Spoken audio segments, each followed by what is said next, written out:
அவருடைய ஆக்டிவிட்டீஸ் சில கடுமையாக இருந்தாலும் பொதுக்களத்தில் அவர் கண்ணியமாக நடந்து கொள்வார். கட்சிக்காரர்களிடத்திலே வெளியே வாயா போயான்னு பேசுவார். பொது இடத்துல திரு கருணாநிதி ரொம்ப சிறப்பாக நடந்து கொள்வார். அப்படிப்பட்ட மூத்த தலைவர்களிடம் சீமான் பாடம் பிடிக்க வேண்டும். கோபப்படுவது, ஏழைன்னு பேசுறது, என்ன இதெல்லாம் ஒரு தலைவருக்கு இருக்கக்கூடாது. ஆனால் ஒரு கட்சி தமிழ்நாட்டில் எப்படி ஆட்சி செய்யணும்னா, இப்போ எப்படி இருக்குன்னு சொன்னால், திமுகவை தனித்து நின்றா ஜெயிக்க முடியாது. 125 இடம் தான் ஜெயிச்சாங்க. எத்தனை கட்சியில் பாருங்க திமுக.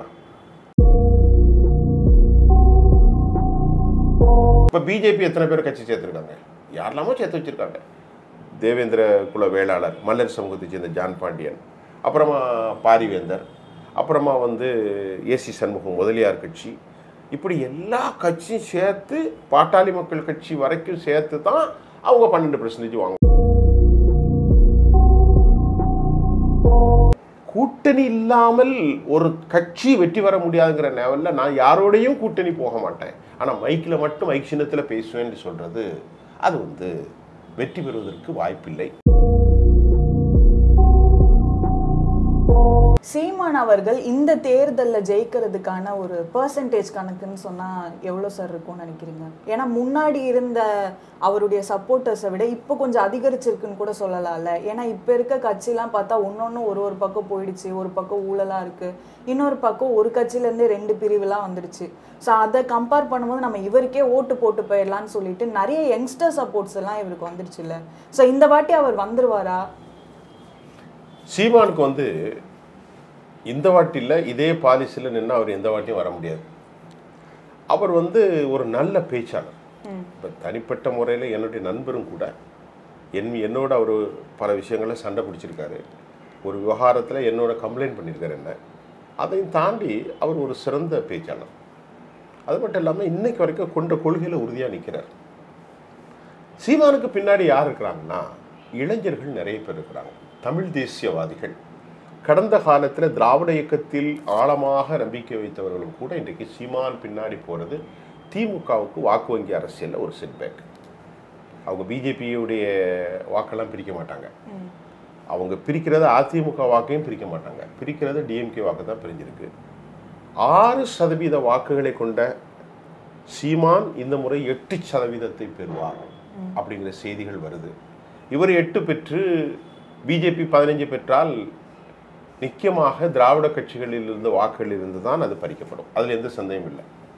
ஆனால் சீமான் எவ்வளவு காலத்திற்கு தமிழ் தேசிய அரசியலை மக்களிடத்திலே கொண்டு சென்று வெற்றி பெறப் போகிறார் என்பது கேள்வி இருக்கிறது. உதாரணத்துக்கு சொன்னால், மறைந்து போன அருமைக்குரிய விஜயகாந்த் அவர்கள் 6.5% வாங்கினார், 8.5% வாங்கினார். கடைசியில் அவர் 10.29% வாங்கி பெரிய அளவில் பேசப்பட்டார். 2011 29 இடங்களை சட்டசபையிலே வென்று எதிர்க்கட்சி தலைவராக ஆனார். அவருடைய மரணத்திற்கு முன்பே அந்த கட்சி 1.29% மாறிவிட்டது.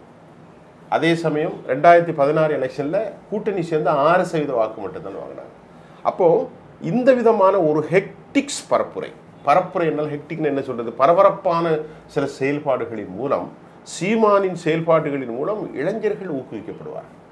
ஆனால் ஒரு கட்சி தமிழ்நாட்டில் எப்படி ஆட்சி செய்யணும்னா, இப்போ எப்படி இருக்குன்னு சொன்னால், திமுகவை தனித்து நின்றா ஜெயிக்க முடியாது.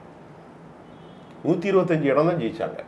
எத்தனை கட்சியில் பாருங்க திமுக கூட இந்திய யூனியன் முஸ்லீம் லீக், திமுகவோட ஜவாஹிருல்லா தலைமையிலான கட்சி, திமுகவோட இடதுசாரிகள், மார்க்சிஸ்ட், இந்திய கம்யூனிஸ்ட், விடுதலை சிறுத்தை கட்சிகள், காங்கிரஸ் கட்சி, கொங்கு கட்சி, இவ்வளவு கட்சியும் சேர்ந்துதான் திமுக 159 இடம் ஜெயிச்சாங்க. அது திமுக வெறும் 120 தான். இப்போ பிஜேபி எத்தனை பேர் கட்சி சேர்த்துருக்காங்க? யாரெல்லாமோ சேர்த்து வச்சிருக்காங்க. தேவேந்திர குல வேளாளர், மல்லர் சமூகத்தை சேர்ந்த ஜான் பாண்டியன், அப்புறமா பாரிவேந்தர், அப்புறமா ஏசி சண்முகம் முதலியார் கட்சி, இப்படி எல்லா கட்சியும் சேர்த்து பாட்டாளி மக்கள் கட்சி வரைக்கும் சேர்த்து தான் அவங்க 12% வாங்குவாங்க, 15 வாங்குவாங்க, 10 கிடக்கு. அதே மாதிரி அதிமுகவை பார்த்தீங்கன்னா, அதிமுகவில் இன்றைக்கி பெரிய வலுவான கூட்டணி இல்லை. இருந்தாலும் தேமுதிக 1.5%, 2% இருக்கிறது. எஸ்டிபின்னு ஒரு அமைப்பு நெல்லை முபாரக் தலைமையிலே கூட்டணி வைத்திருக்கிறார்கள். பூவை மூர்த்தி போன்றவர்கள் இருக்கிறார்கள். ஆகவே அவர்களுடைய வாக்கு வங்கினா என்ன சொல்லுதுன்னு கேட்டால், இந்திய அரசியலிலே மோடிக்கு கூட்டணி இல்லாமல் வெற்றி பெற மாட்டார் என்று சொல்லுகிறது. அகாலி தளம் இல்லை, எடப்பாடி இல்லை, இருந்த உத்தவ் தாக்கரே தற்போது கிடையாது. ஒரிசாவிலே பட்நாயக்கோடு அவர்கள் கூட்டணிக்கு முயற்சித்தார்கள், அங்கேயும் இல்லை. ஆக கூட்டணி இல்லாமல் ஒரு கட்சி வெற்றி பெற முடியாதுங்கிற லெவலில் நான் யாரோடையும் கூட்டணி போக மாட்டேன், ஆனால் மைக்கில் மட்டும் மைக் சின்னத்தில் பேசுவேன்னு சொல்கிறது அது வெற்றி பெறுவதற்கு வாய்ப்பில்லை. ஆனாலும் சீமான் என்ற ஒரு மனிதர் யாரிடமும் இல்லாமல் தனித்து நிற்பது பெருமைக்குரியதான். அவரை பொறுத்தவரை தனித்து போட்டிடுவது, தனித்து 8% ஓட்டுகளை வாங்குவது, இந்த முறை அவருடைய அபேட்சகர்கள் என்று சொல்லக்கூடிய வேட்பாளர்கள் இன்ஜினியர்ஸ், டாக்டர்ஸ், பொறியியல் வல்லுநர்கள், நன்கு கற்றவர்கள், இளம் பிள்ளைகள் எல்லாம் நிற்பது அவருக்கு ஒரு சிறந்த அடையாளத்தை கொடுக்கலாம். 8ஆ 6ஆ என்பது எனக்கு தெரியாது. ஆனால் ஹி கண்டெஸ்ட் அலோன். அது எவ்வளவு காலம் இந்த கடையை அவர் நடத்தப் போகிறார் அது எனக்கு தெரியாது. ஒருவேளை சீமானுடைய குறைகள் என்னன்னா, சீமானுக்கு பிறகு யார் அந்த கட்சி தலைமை தாங்குவது, சீமானுடைய வாரிசு யார், இதெல்லாம் தப்பு. அவருக்கு பின்பு ஏற்கனவே விஜயகாந்துடைய காலத்துக்கு பின்பு அவர் மனைவி வந்ததை போல் வரப்போகிறார், அந்த மாதிரியும் வர்றாங்க. சீமானுடைய சில நடவடிக்கைகள் ஏற்புடையதாக இல்லை. திடீரென பொதுவாக பாருங்க, திரு கருணாநிதி அவர்களிடத்திலிருந்து எல்லோரும் அரசியல் படித்துக் கொள்ள வேண்டும். அவருடைய ஆக்டிவிட்டிஸ் சில கடுமையாக இருந்தாலும் பொதுக்களத்தில் அவர் கண்ணியமாக நடந்து கொள்வார். கட்சிக்காரர்களிடத்திலே வெளியே வாயா போயான்னு பேசுவார். பொது இடத்துல திரு கருணாநிதி ரொம்ப சிறப்பாக நடந்து கொள்வார். அப்படிப்பட்ட மூத்த தலைவர்களிடம் சீமான் பாடம் பிடிக்க வேண்டும். கோபப்படுவது, ஏழைன்னு பேசுறது, என்ன இதெல்லாம் ஒரு தலைவருக்கு இருக்கக்கூடாது. ஆனால் அது கை தட்டுவதற்கு அழகாக இருக்கலாம் பார்ப்பதற்கு அப்படின்ட்டு. ஆனால் அவருடைய ஸ்டைல் அதை நம்ம குறை சொல்றதுக்கும் உள்ள வேலையா எனக்கு தெரியல, அவருடைய ஸ்டைலு. ஆனால் சீமான் ஊழலற்ற ஒரு கட்சியை இந்த உலகத்தில் தேடுவார் என்றால் அவர் மரித்து போகிற வரைக்கும் அது சாத்தியமல்ல. ஊழல் one of the part of the human life அல்லது டெமோக்ரஸி அப்படி தான் உருவாயிட்டு மனித வாழ்க்கையின் ஒரு அங்கமாகவும் ஜனநாயகத்தின் ஒரு அங்கமாகவும் ஆரம்பித்து விட்டது. இந்த 8% சீமான் தனித்து நிற்பதால் மட்டும்தான் இருக்கிறது, அல்லது ஒரு 6% சீமான் தனித்து நிற்பது மட்டும்தான் இருக்கிறது.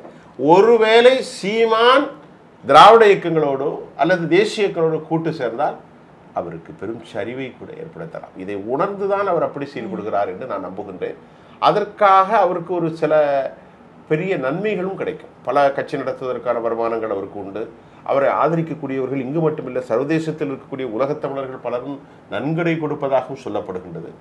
ஆகவே அது ஒரு இயக்கமாகவே நான் தொடர்ந்து நடத்தி போகிறேன், எனக்கு தேர்தல் அரசியல் தேவையில்லை அப்படின்னு கூட நினைக்கலாம். இது மறைமுகமாக அவர்களோடு உலகத் தமிழர்களுக்கோடு ஒரு அக்கறைகளாக இருக்கலாம். ஆகவே தான் அவர் பிரபாகர் என்று பேசிக் கொண்டிருக்கிறார். அதெல்லாம் செல்லாது. அந்த வியாபாரங்கள் எல்லாம் இப்பொழுது முடிந்து போய்விட்டது. இது பிரபாகரனை பற்றி பேசுவதற்கு யாரும் இல்லை. ஒரு தமிழ் தேசிய அரசியலை முன்னெடுத்த ஒரு மாபெரும் தலைவராக பிரபாகரன் இன்று இல்லை. ஆனாலும் கூட இன்று வரக்கூடிய 2000 கிட்ஸுக்கு மேலே இளம் குழந்தைகளுக்கு பிரபாகரனை பற்றி தெரியாது. வளர்ச்சி அரசியலை பற்றி பேச வேண்டும், தேசத்தை பற்றி பேச வேண்டும், வேலை வாய்ப்பை பற்றி பேச வேண்டும், ஆட வழங்க, மாட வழங்க, விவசாயத்தை வழங்கன்னு காலத்துக்கு ஒவ்வாத விஷயங்களை பேசுறது பேச்சுக்கு அழகா இருக்கணும், சத்தம் போட அழகா இருக்கணும். பிராக்டிக்கலா அது சரியா வராது. சீமான் என்ன செய்ய போகிறார், இந்த 8% 6% பொறுத்திருந்து தான்.